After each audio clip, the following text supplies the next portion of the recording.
Hello everybody, it's Joe Brayson here again with another episode of Dominions 5. So, research navigation's completed up to level 3. And we have all these skeletons up.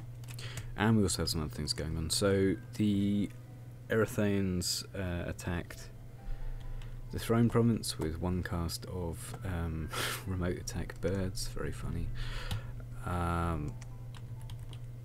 Good try.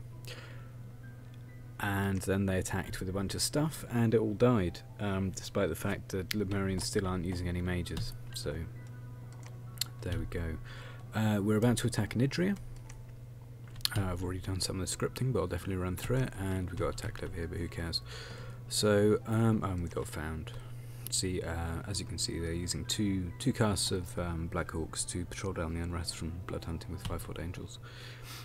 And over at Karnag, we got some Poplos and so on, and over in Lampristine we got some Earth Gems, so we could probably use them for something. But regardless, the actual plan right here is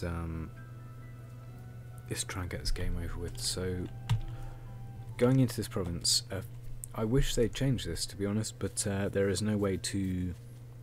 There's no special arrow for people who are teleporting, and pressing Y doesn't bring them up, so we've got to go into the province scripting overview.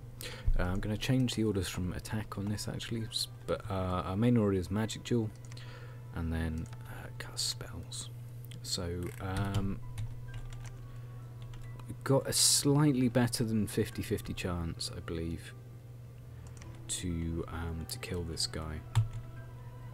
So the way it works, Magic Duel, is you compare base astral levels. It doesn't include communions, it doesn't include anything you get from items, and you just straight up slug it out. So basically, if we roll the exact same number or higher on a d6 as this monolith, it dies. If we don't, it doesn't, and we die. So this is why this is a bit of a risk.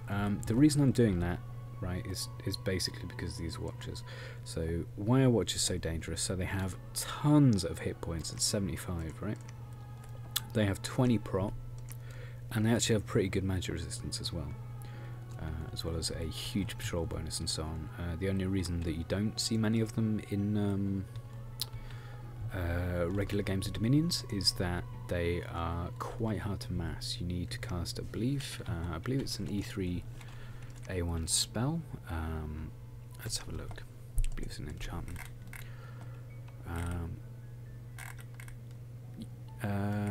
Not enliven gargoyles unless it is. No.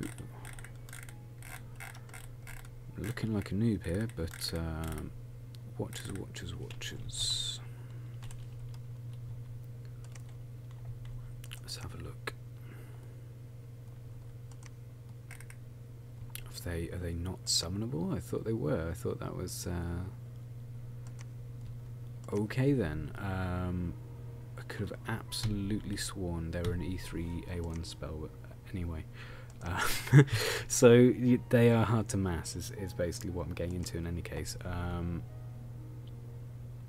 So that's why you do not see many players using them.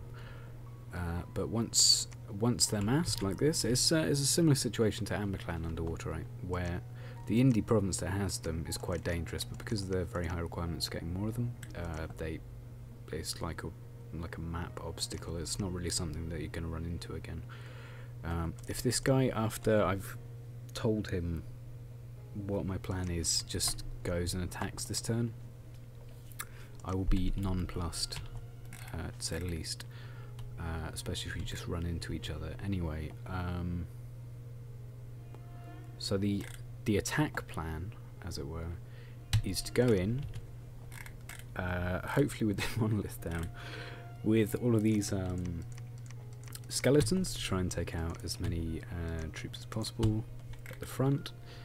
These guys are going to be on fire cavalry, and these guys are on hold and fire cavalry. The reason I'm going for cavalry is because one of the units in the back here is a commander. So over here, Shia, the mounted commander, right? Eventually, I hope to get if that provides some magic leadership. No, it doesn't. That would have been distressing. So yes, the reason that I'm going to be shooting at them is because hopefully at least when the watches are down, all of the commanders are going to be clumped in the back. So if any missiles stray, which is quite possible, they will go away from the mounted commander and into the priest, or Henrik the priest, or Oligar the commander. And as soon as they die, the fight's pretty much over. The only danger in this province really is the monolith and the watchers. We don't have a particularly good way to deal with them. I guess I could make a backup plan, which would be to probably use some earth magic, but I believe we only have a couple of caretakers in that province to cast Summon Earth Plan and Shatter, but I don't believe I even have the search for that, because that's a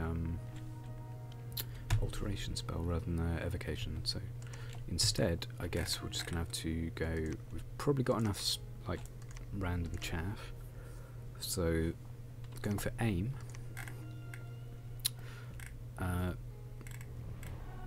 And then probably Shadow Bolt as many times as possible. So that's MR resist, so it's not something that's guaranteed to go off, but for the guys who can cast it, it might be very useful, so that's the reason behind that. These guys are on Blessing, that's completely fine. Dust to Dust won't be useful though. So let's get another cast of Blessing. In fact, might as well just make it 3. Try and get as many of these done as possible.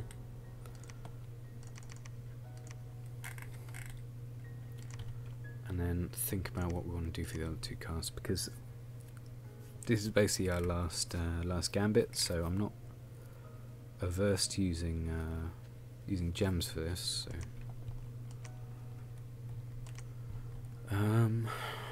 let's go for 2 casts to Raise Dead. So provide just that tiny extra bit of chaff we might need. So let's get all this alchemized.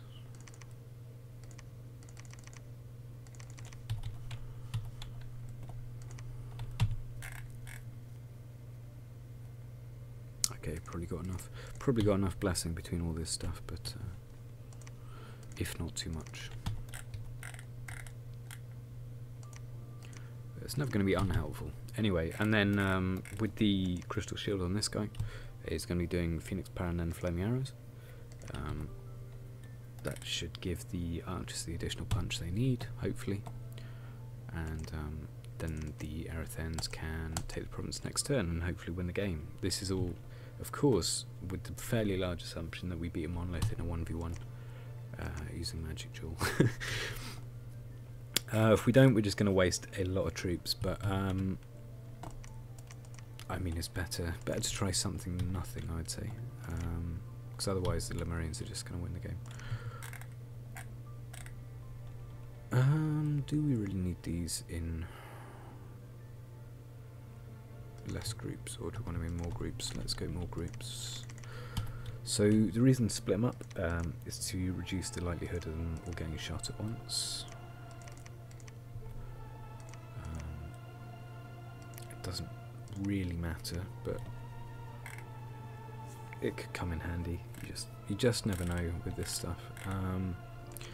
Right, let's have 2 more gems for this guy. Let's go water gems, I guess.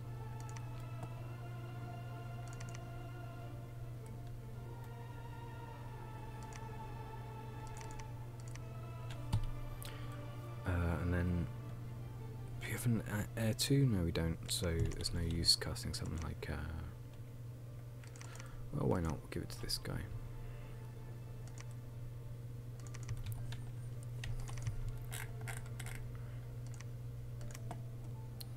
Go for it, mate. Cast yourself an air elemental. We'll see how that works. It may work, it may not. It should work, because the crystal shield is going to give him air 2. And with 2 gems he should be able to cast an air elemental, but he might be too fatigued to do it. But in any case, we'll see, I guess. We'll just have to see. Is there anything we can really do from down here? No, so let's go for a sneak. Sneak into Chem's Gold, where I suspect they'll attack next turn. We'll try and seduce Timu. May work, it may not. Let's give us some orders. Let's tell it to fire. And with that, that's pretty much it, I think. We could probably attack this, but it would just lead to us getting counter-attacked by the Lemurians, I think. I want to build up a little bit more of a supply of troops down here before I do anything like that, so that's the reason I'm not pushing out this turn. This guy should have better orders than just Magic Duel spells. I could probably go returning. That would be reasonable. Let's go for that, because we can always teleport him back in next turn if we very nearly win or whatever. So let's have that. Thaumaturgy returning, there we are. Okay. Let's go and alchemize.